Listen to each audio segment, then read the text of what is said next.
क्या बोलती पब्लिक? एकदम बढ़िया। तो कैसे हैं आप सभी लोग? उम्मीद करता हूं सभी कोई स्वस्थ होंगे, मस्त होंगे, अपनी पढ़ाई लगातार जारी रखेंगे।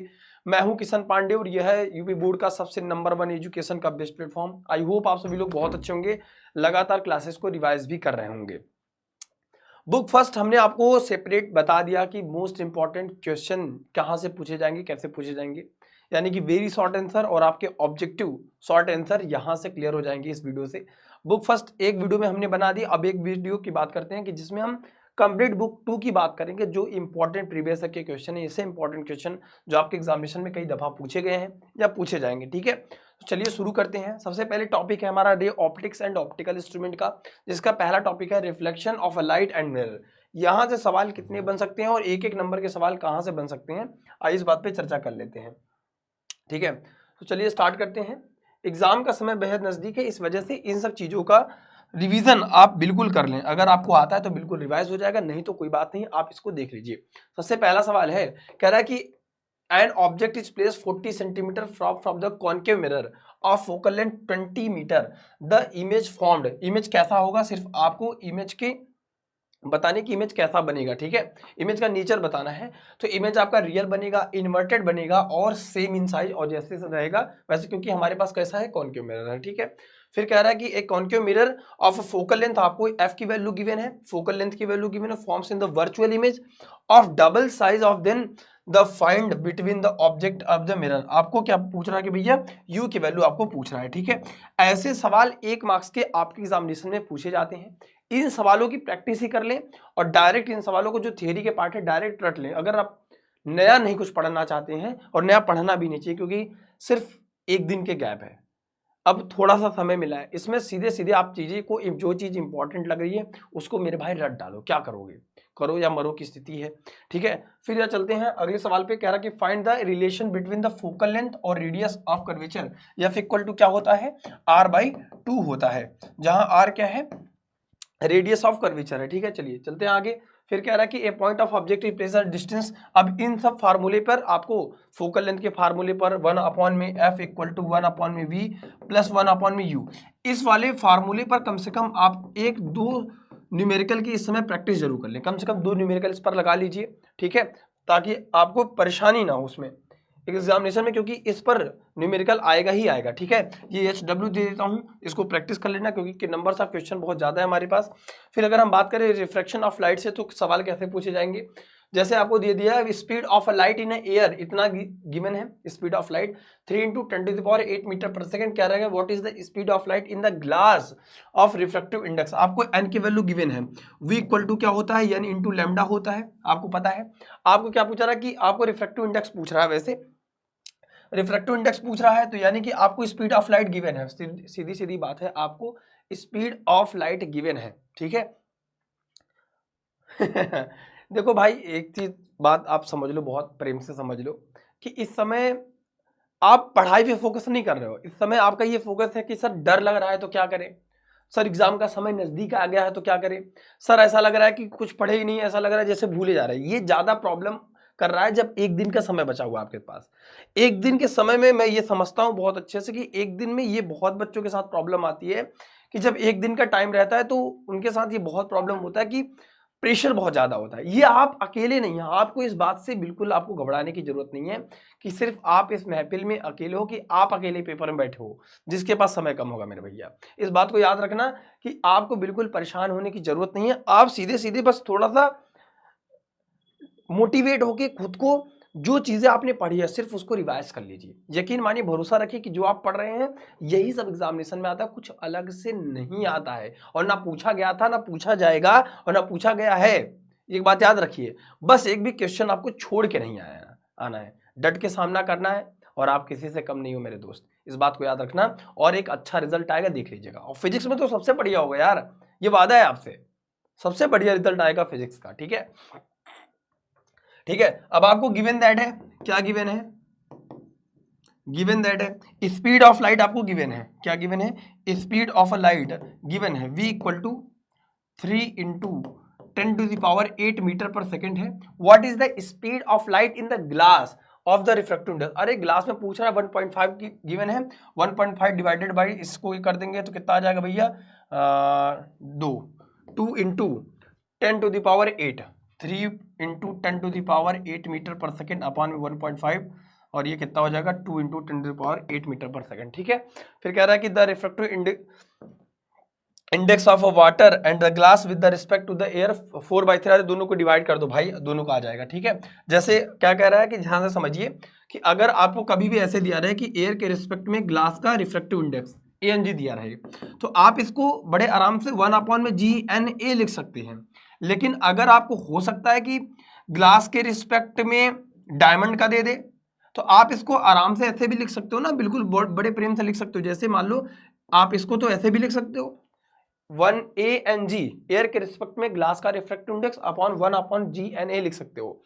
फिर अगर आपको GND लिखना है तो आप एयर के रिस्पेक्ट में ग्लास का अपॉन में एयर के रिस्पेक्ट में डायमंड का रिफ्रैक्टिव इंडेक्स, दोनों को डिवाइड कर सकते हो अगर आपको पूछ रहा है एयर के रिस्पेक्ट में तो। ठीक है, तो ऐसे निकाल लेंगे। फिर आगे चलते हैं, कह रहा है कि ray of light the transmitted from the glass, यानी की वैल्यू गिवन है टू वाटर। और एक बात याद रख लीजिए, refraction through a prism, prism से रिलेटेड आपके एग्जामिनेशन में सवाल पूछा जाएगा। रिफ्रैक्टिव इंडेक्स से 1 ही 2 सवाल मिलेगा। ये नंबर ऑफ क्वेश्चन इसलिए ज्यादा करा दे रहे हैं ताकि आपको थोड़ा सा याद रहे, और ये चीजें डायरेक्ट एग्जामिनेशन में कई दफा पूछी गई। आप ये समझ लीजिए कि ये 2014 में, 2016 में ये प्रीवियस ईयर क्वेश्चन में कहीं ना कहीं पूछा गया है मेरे भाई। तो ये समय है कि जब मोस्टली ऐसे क्वेश्चंस को आप देख लीजिए, ताकि डायरेक्ट अगर ये MCQ में आएगा तो डायरेक्ट आपको ऑप्शन याद रहे। ठीक है, तो याद रखेंगे साइन इनवर्स 8/9। कह रहा है कि if the denser medium of incidence, critical angle की डेफिनेशन है यार कि if the denser medium in incidence angle is equal to the critical angle, then what is the refraction angle, 90 degree का होना चाहिए। ये तो कंडीशन ऑफ है क्रिटिकल एंगल के होने के लिए। ठीक है, चलिए स्क्रीनशॉट लेते रहिए, फिर आगे चलते हैं। ठीक है, ये रिफ्रैक्टिव इंडेक्स पे लगातार सवाल ऐसे ही पूछा जाता है। कह रहा है कि if the speed of light is the rear and denser medium are respectively, then the find the critical angle of the denser medium. अब आपको पता है कि ये नॉर्मली बात है कि हम ये कहते हैं कि अगर लाइट की रेस साइन आई अपॉन में साइन आर इक्वल टू, हम क्या करते हैं 1n2, ये तो करते हैं 1n2 ही करते हैं। 1n2 को हम क्या कर सकते हैं n2 अपॉन में n1 या फिर v1 अपॉन में v2 कर सकते हैं। तो यहाँ से कितना आ जाएगा v1 अपॉन में v2 आ जाएगा। When monochromatic lights entered in the transparent medium to the vacuum, कह रहा then the which characteristic does not change, क्या फ्रीक्वेंसी चेंज नहीं होगी, इस बात को याद रखेंगे। ठीक है, in an optical fibre, optical fibre किस पर बेस्ड है, total internal reflection of light पे, total internal reflection of light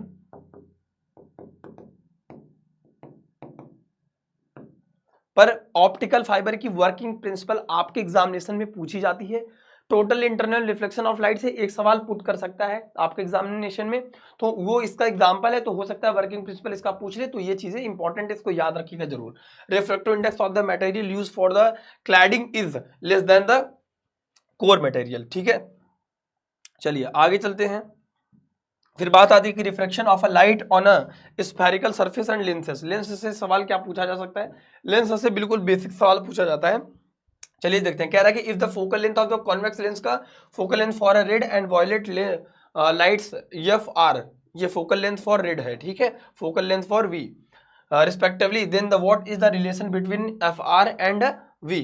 तो भैया क्या हो जाएगा, वायलेट के लिए और रेड के लिए, वायलेट का कम होगा, रेड का ज्यादा होगा, याद रखेंगे। ठीक है, first and second focal length of the spherical surface on and refractive index are F1 and F2 respectively, what is the relation between them, relation क्या होगा, F2 इक्वल टू माइनस में F1 हो जाएगा। ठीक है, अरे ये हो जाएगा ना F1 प्लस F2। चलिए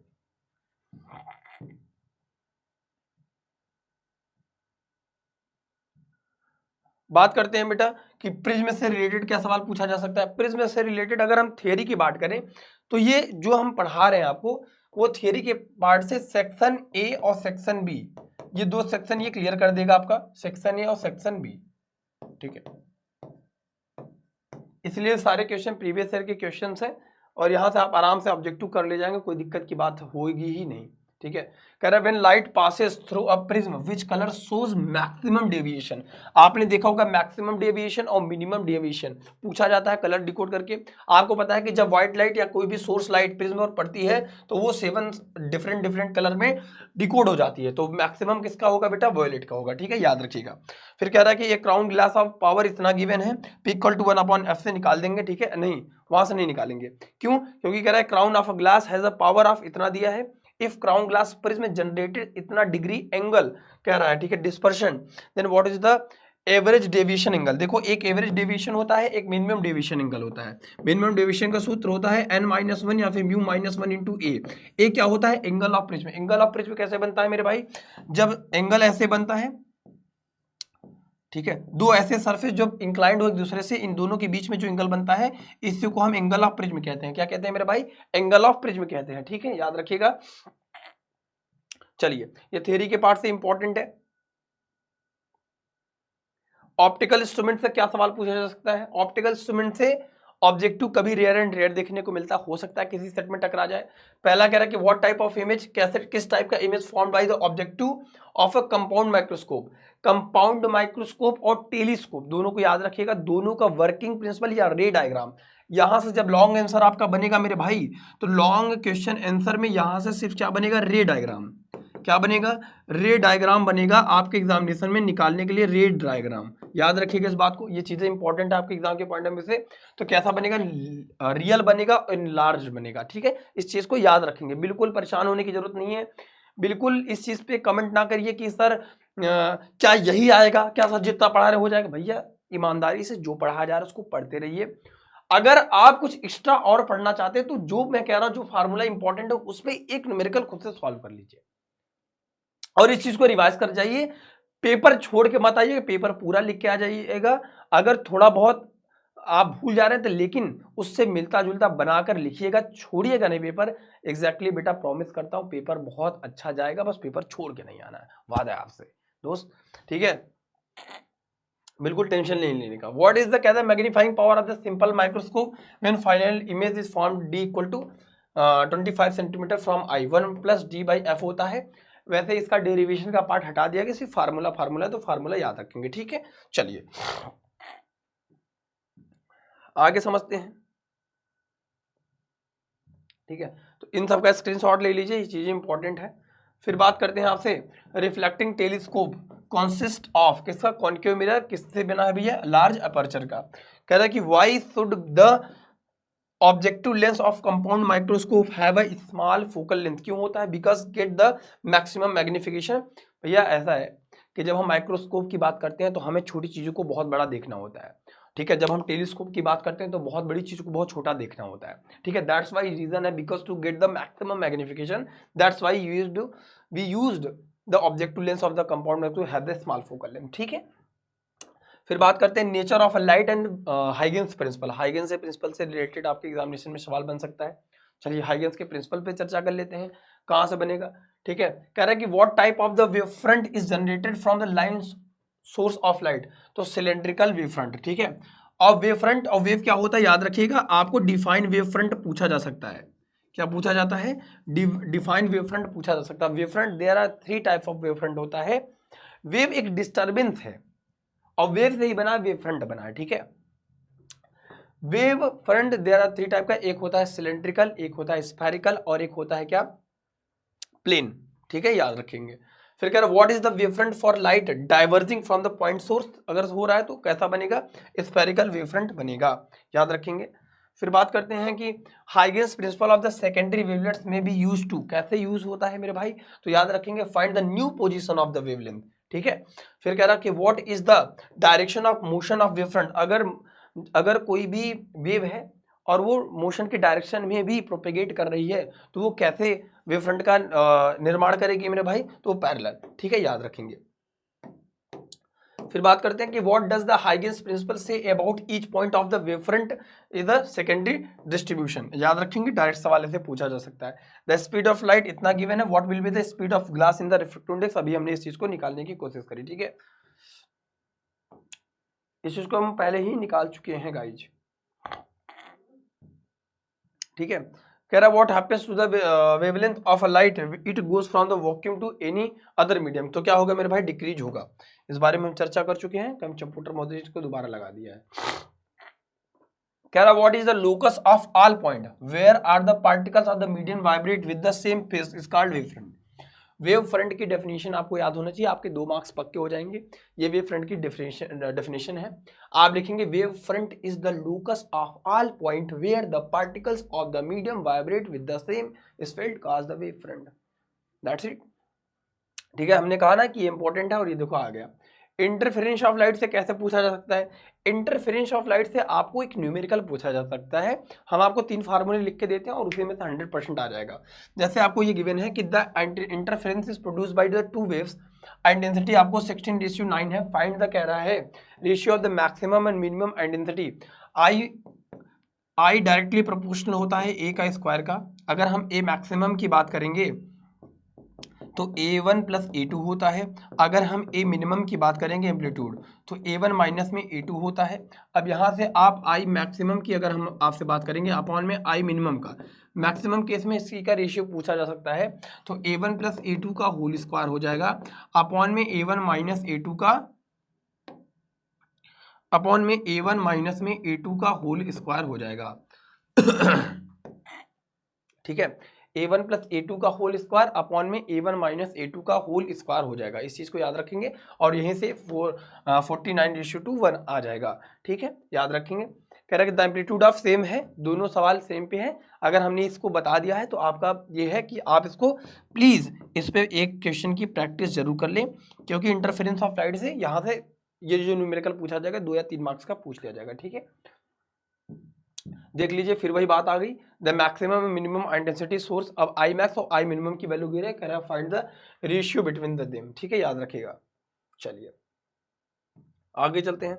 डिफ्रैक्शन ऑफ लाइट क्या होता है। डिफ्रैक्शन हो सकता है आपको डिफरेंस के सवाल में डिफ्रैक्शन ऑफ लाइट और इंटरफेरेंस ऑफ लाइट में डिफरेंस पूछा जा सकता है कि right the difference between the interference of light and diffraction of light में। ठीक है, चलिए बात करते हैं। कह रहा है कि what is the phenomena of bending of light, यानी कि अगर हमारे पास कोई भी पर्दा है, कोई आदमी है, अगर हम किसी टॉर्च से इस पर लाइट डालते हैं तो लाइट इसके कॉर्नर से, एज से बेंड होने की फिनोमेना को हम क्या कहते हैं, डिफ्रैक्शन ऑफ लाइट कहते हैं। Ability to bend of light. ठीक है, phenomena bending of light beam from the corners of obstacles that is called diffraction with the कह रहा है कि if the width of the single slit decrease, अगर slit की चौड़ाई को हम क्या करें, डिक्रीज कर दे, कह रहा है कि then what will be the change of the observe with the width of the central maxima, कितना होगा बेटा, इंक्रीज हो जाएगा। चलिए भैया ठीक है, कह रहा है right the formula angular width of the central maximum in diffraction. ये आपको याद होना चाहिए, वैसे ये बहुत इंपॉर्टेंट नहीं, लेकिन कई केसेस में डायरेक्ट फार्मूला पूछा गया है, इस वजह से हमने आपको ये बता दिया। ठीक है, इस चीज को याद रखेंगे। चलिए कह रहा है कि when a compact disc is illuminated by the source of light, white light, colour lines are observed which natural phenomena is the responsible for the observation of diffraction। ठीक है मेरे भाई, इस समय सिर्फ आपका फोकस होना चाहिए कि क्या पढ़ाया जा रहा है सर, कैसे होगा, दैट्स इट। ठीक है, फिर अगला सवाल कह रहा है कि when light is incident of the diffraction, बिल्कुल बातचीत ना करें आप लोग, आपस में बिल्कुल बातचीत ना करें, सिर्फ यह समझ लो कि आपका फोकस है इस समय आपको सफलता दिला सकती है। जितना ज्यादा क्लास पे फोकस होगा उतना बढ़िया रहेगा। टाइपिंग वाइपिंग पे बिल्कुल मत ध्यान दीजिए, ये बहुत बढ़िया होगा, द बेस्ट होगा। ठीक है, व्हाइट कलर। ठीक है, इन सब का स्क्रीनशॉट ले लीजिए। फिर बात करते हैं पोलराइजेशन ऑफ लाइट, ये टॉपिक है। रे ऑप्टिक्स एंड ऑप्टिकल में इंस्ट्रूमेंट हो गया। हम वेव ऑप्टिक्स के सारे टॉपिक को कवर कर रहे हैं कि इस टॉपिक से इतने सवाल, इस टॉपिक वाइज पढ़ा रहे हैं आपको। ठीक है, याद रखिएगा। सबसे पहले कि पोलराइजेशन क्या होता है। पोलराइजेशन ने क्या साबित करा, natural phenomena proves that the transverse nature of light, अगर लाइट का नेचर ट्रांसवर्स है, इस बात को साबित किया किसने, पोलराइजेशन ऑफ लाइट। ठीक है, इस बात को याद रखेंगे। ओके, चलिए, the phenomena of polarisation of light indicates which of the property of light transverse. तो डायरेक्ट ऐसे हो सकता है कि आपको ट्रांसफर दे दे, लॉन्गिट्यूडनल दे दे, इलेक्ट्रोमैग्नेटिक वेव दे दे, तो ऐसे पूछा जा सकता है। कह रहा है विच वेव है कैन नॉट बी पोलराइज्ड, ऐसा कौन सा वेव है जिसको पोलराइज नहीं किया जा सकता है, तो वो है अल्ट्रासोनिक वेव है, ठीक है।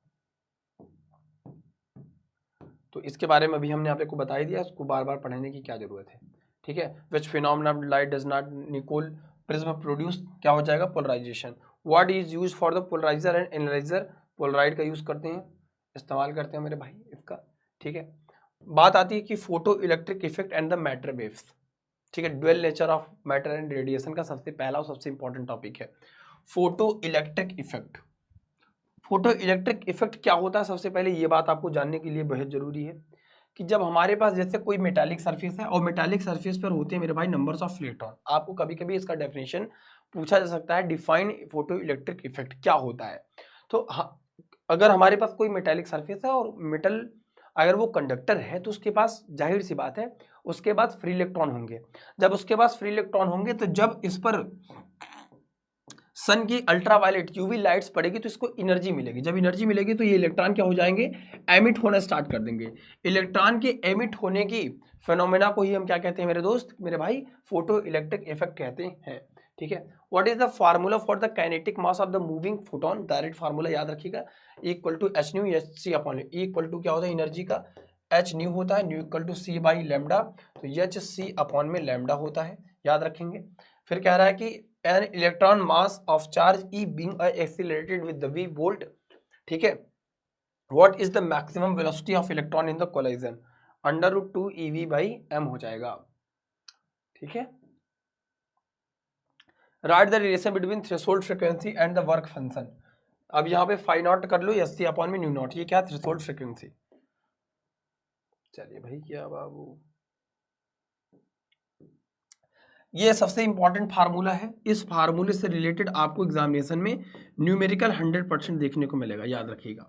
न्यूमेरिकल इस वाले फार्मूले से मिलेगा। एच क्या है, एच की वैल्यू आपको आप पेपर देखेंगे, पेपर के आखिरी पे जो दिया रहता है ना संकेतांक, उसमें दिया रहेगा H, that is the plank constant, इस सब की वैल्यू गिवन रहेगी। यम मास ऑफ इलेक्ट्रॉन है, की काइनेटिक एनर्जी है, ठीक है, याद रखेंगे। फिर आता है atomic structure and the hydrogen spectrum, याद रखिएगा कि atoms and nuclei, atoms and nuclei, 4 number आपको एटम से मिलेंगे, 4 नंबर आपको न्यूक्लियस से मिलेंगे, ठीक है, याद रखेंगे। तो 8 नंबर का ये है। तो इसमें पहला टॉपिक है ये, कह रहा कि why which force of the alpha particle scattered inside the atom, तो भैया कूलम्बियन फोर्स, चूंकि अल्फा पार्टिकल पर भी होता है प्लस 2 इलेक्ट्रॉन, ठीक है, अल्फा पार्टिकल पे, और स्कैटर्ड जब कराया जाता है तो इस पे कौन सा फोर्स एक्ट करता है, कूलम्बियन फोर्स ही एक्ट करता है, याद रखेंगे।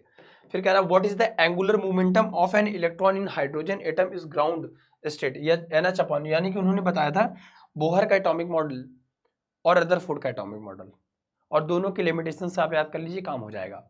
ये बोहर का पोस्टुलेट था कि अगर हमारे पास कोई न्यूक्लियस है, न्यूक्लियस में पाए जाते हैं प्रोटॉन प्लस न्यूट्रॉन, इसके एक स्टेबल ऑर्बिट में इलेक्ट्रॉन चक्कर काटता रहता है, इलेक्ट्रॉन उसी ऑर्बिट में रहेगा जिसका angular momentum mvr equal to NH upon में 2 पाई का मल्टीपल होगा, उसी ऑर्बिट में इलेक्ट्रॉन रहेगा, अदरवाइज उस ऑर्बिट को छोड़कर भाग जाएगा, कहा हमें नहीं रहना तुम्हारे साथ भैया, तुम कैसे काम के नहीं, ये दुनिया ये महफिल किसी काम की नहीं, किसी नाम की नहीं। Guys in an hydrogen spectrum, hydrogen line in the series Balmer series, देखो हाइड्रोजन स्पेक्ट्रम वाली सीरीज पूरी लॉन्ग आंसर में आ सकती है, उसको याद कर लोगे तो ये सब छोटे मोटे आराम से बन जाएंगे, कोई दिक्कत की बात ही नहीं होगी, ठीक है, उसको बस आपको रट जाना है, रट जाना है, कुछ करके गुजर जाना। स्ट्रक्चर ऑफ न्यूक्लियस, यहां से आपको 4 मार्क्स मिलेंगे, 4 मार्क्स में याद रखिएगा। अगर 3 नंबर का वो पूछ लिया गया डिफरेंस तो ठीक है, वरना 2 नंबर तो ऑब्जेक्टिव या फिर एमसीक्यू से पूछे जाएंगे, 2 नंबर के देखो कैसे पूछे जाएंगे। Out of proton, meson, neutron, alpha particle, which particle is not a fundamental particle, भैया फंडामेंटल पार्टिकल न्यूट्रॉन है, प्रोटॉन की बात कर लें ये सब है, अल्फा पार्टिकल नहीं है। अल्फा पार्टिकल हीलियम के न्यूक्लियस में पाया जाता है जिसमें +2 इलेक्ट्रॉन होते हैं, अभी हमने आपको बता दिया। Isotopes, isobaric, isotones, isotope, isobaric, isotone, ये तीनों की डेफिनेशन आपको पता होनी चाहिए, तीनों का एक एक एग्जाम्पल आपको पता होना चाहिए, तीनों में हो सकता है डिफरेंस पूछ ले, हो सकता है ऐसे सवाल पूछ ले, what are the atoms and element which are the different in the mass but possess same the chemical properties, that is called isotopes कहलाते हैं गाइस। देखो right one isotone pair, carbon का और ऑक्सीजन का, ठीक है भैया। चलिए कह रहा what are the number of the neutrons of nucleus 134, what is the radius of nucleus of zinc का दे दिया है आपको, ठीक है। How many fundamental particles are found in the nucleus, कितने फंडामेंटल पाए जाते हैं, एक तो भैया प्रोटॉन और एक न्यूट्रॉन, यही दो तो पाए जाते हैं, तो कितने हैं ये दो, खत्म। Nucleus is made of which particles, proton plus neutron. कह रहा है density of nucleus is more lighter element of the heavier element. हालांकि आपको देखने में चूरन लग रहा होगा, लेकिन जब मेरे भाई मेरे दोस्त एग्जामिनेशन सवाल आएंगे तो वही 2 नंबर तुम्हारे कट जाएंगे और यही 2 नंबर आपको रैंक में ले जाने वाले थे जो आप कटने वाले हैं, समझ रहे हो गाइज।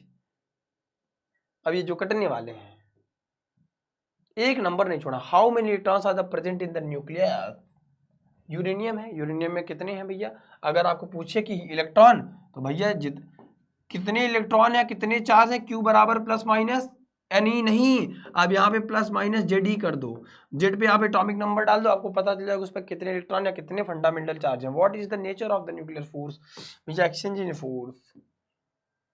न्यूक्लियर एनर्जी से बात कर ले तो न्यूक्लियर एनर्जी से सिर्फ ये वाले फार्मूले देख लो ध्यान से, इसका स्क्रीनशॉट ले लो, या तो न्यूक्लियर फिजन या तो न्यूक्लियर फ्यूजन, दोनों का डिफरेंस दोनों का डेफिनेशन याद कर लो, यही पूछा जाता है बस, अगर हम इसकी बात करें चर्चा करें तो, ठीक है।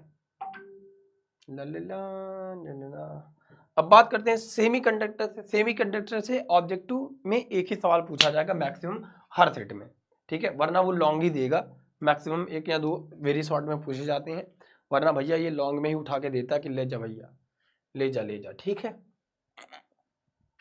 चाहिए सेमीकंडक्टर कैसे पूछा, how a pure semiconductor will behave at a 0 kelvin temperature, तो भैया कैसा होगा भैया, इंसुलेटर होगा।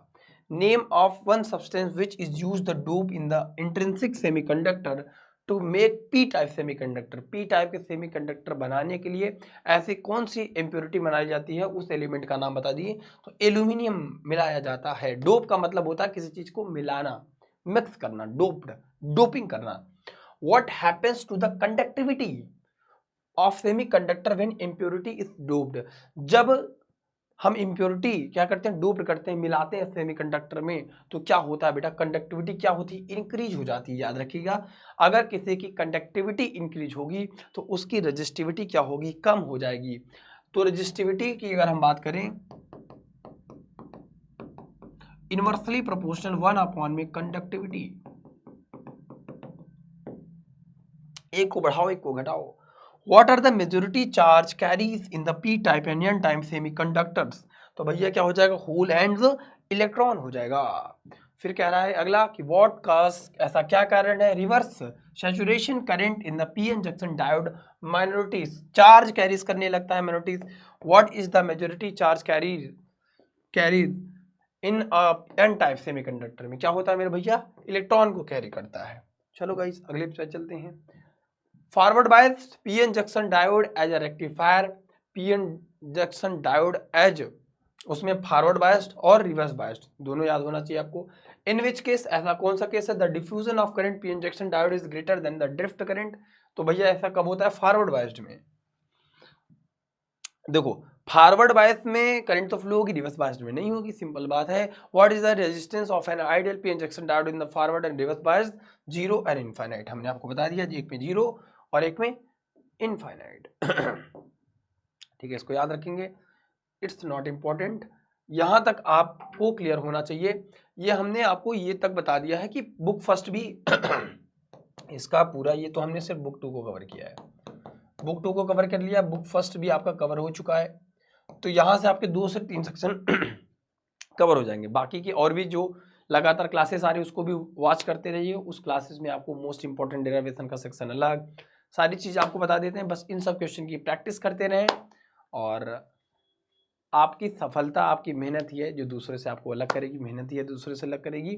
तो पढ़ते रहिए, बने रहिए, बिल्कुल टेंशन मत लीजिए। आपके डरने से एग्जामिनेशन पे कोई फर्क नहीं पड़ेगा, आपके ऊपर फर्क पड़ेगा तो आपका एग्जामिनेशन खराब हो सकता है। इस वजह से बिल्कुल परेशान मत होइए। जैसे आपको समय कम मिला है वैसे सभी बच्चों के साथ है, और इसी में देखेंगे आप कुछ बच्चे टॉप करेंगे, आप टॉप करेंगे, आप टॉप करेंगे। तो अगर तुम्हें भी टॉप करना है मेरे भाई तो तुम्हें मेहनत करनी पड़ेगी, और लगातार जितनी क्लासेस आ रही है सबकी पीडीएफ आपको इसी नाम से चैनल है, उसी नाम से चैनल पे जाके UP board Hindi medium Vidyakul या UP board English medium Vidyakul पे जाके टेलीग्राम से जुड़ के सारी पीडीएफ प्राप्त कर लें। अगर कोई दिक्कत होती है तो मेरे भाई आप मुझे इंस्टाग्राम पे किशन सर ऑफिशियल या फिर किशन सर नाम से सर्च करके मुझे मेंशन कर सकते हैं, पूछ सकते हैं, कोई भी प्रॉब्लम हो सकती है, मैं आपके साथ खड़ा हूँ, एग्जामिनेशन के साथ खड़ा रहूँगा। और आपका कितना सपना है स्कोर करने का वो कमेंट सेक्शन में जरूर बताइएगा। वीडियो को लाइक करिएगा और इस वीडियो को शेयर जरूर करिएगा उन बच्चों के साथ जो 2024 बोर्ड एग्जामिनेशन में बैठने वाले हैं। थैंक यू सो मच प्यारे बच्चों। और हाँ, सुबह 6 बजे फिजिक्स वाले पेपर के दिन सुबह 6 बजे मेरे भाई आपको वो चीज़ दूंगा जो कहीं नहीं मिलेगा, मज़ा आ जाएगा। मिलते हैं और भौकाल मचाना है 2024 बोर्ड एग्जामिनेशन में। थैंक यू सो मच प्यारे बच्चों, love you all, take care, जय हिंद।